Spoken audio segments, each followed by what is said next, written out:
So the president once again sat down with Jeff Glor of CBS News just moments ago. CBS has just released this excerpt from the interview. I want to play a clip for you, and then we'll discuss.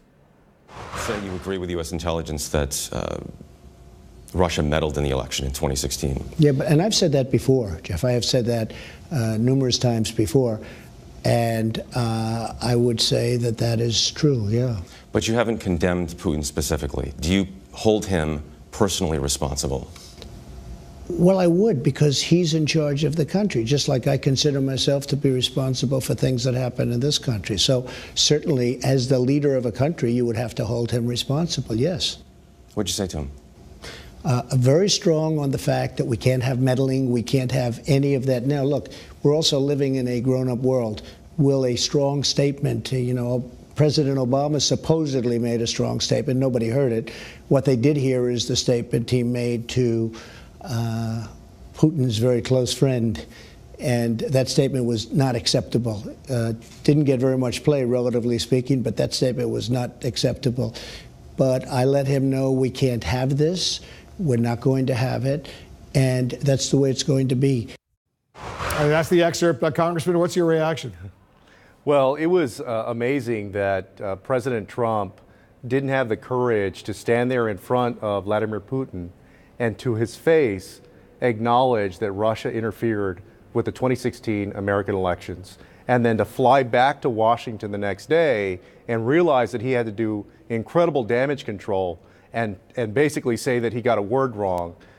It was, I think, the American people were stunned by that and found it to be a very, very bizarre episode, one of many for this administration. Earlier in the day over at the White House, the president said that Russia is no longer targeting the United States. That was in response to a question. It's simply not true. If you believe his intelligence community, Russia is still targeting the United States. How can the president keep the country safe from the Russian threat if he simply doesn't believe it exists? Right now, quite honestly, it doesn't look like the president is fully committed to keeping the United States safe from Russian interference. There's two things that the president should be doing right now. Number one, investing in greater election security and having the Congress work with state governments to pass laws to establish at least a basic level of cybersecurity protection and election protection for our voting systems. Right now, there isn't a single federal law, and I can't find a state law that does that. So we should be working on that domestically. The second thing is he should be engaging with our allies to basically form a version of a cyber NATO, where with our allies, our close allies, we agree to essentially mutual defense in cyberspace, and if necessary, mutual cyber response.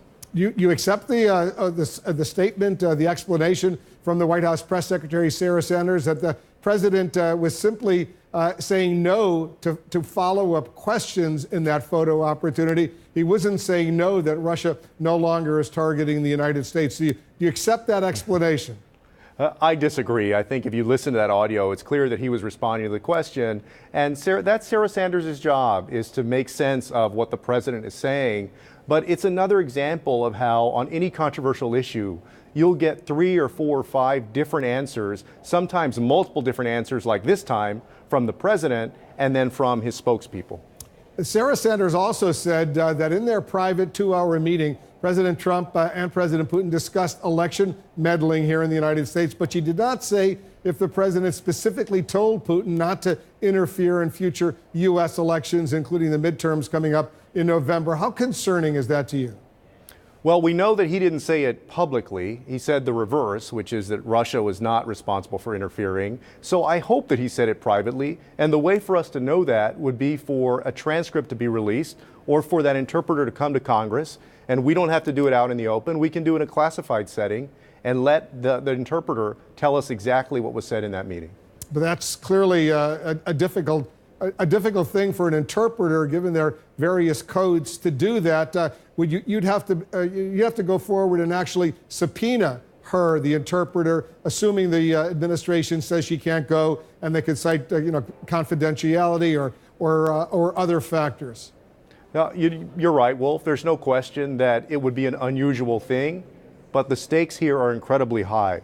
We're talking about an off-the-record, closed door, one-on-one meeting between Vladimir Putin, a a Russian president who helped elect the man who was sitting across from him, who was president of the United States, a man who was refused to say a bad word about Russia or the Russian president, even though he's basically taken aim at so many of our allies around the world. So yes, it would be unusual. But look, this is a government employee that works for the American people, not for the president, for the American people.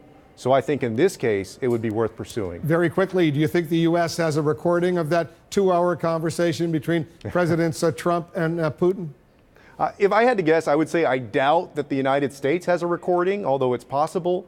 I would be almost certain, based on everything that I've seen in the Intelligence Committee, that Russia has a recording of what happened. And also that if it becomes useful one day, they would release it. Yeah, maybe the Finnish government, the meeting took place at the presidential palace in Helsinki. Maybe they have a recording, and if they do, maybe they'll give it to the United States as a gesture. We'll see if any of that happens. Congressman, thanks so much for joining us. Thank you.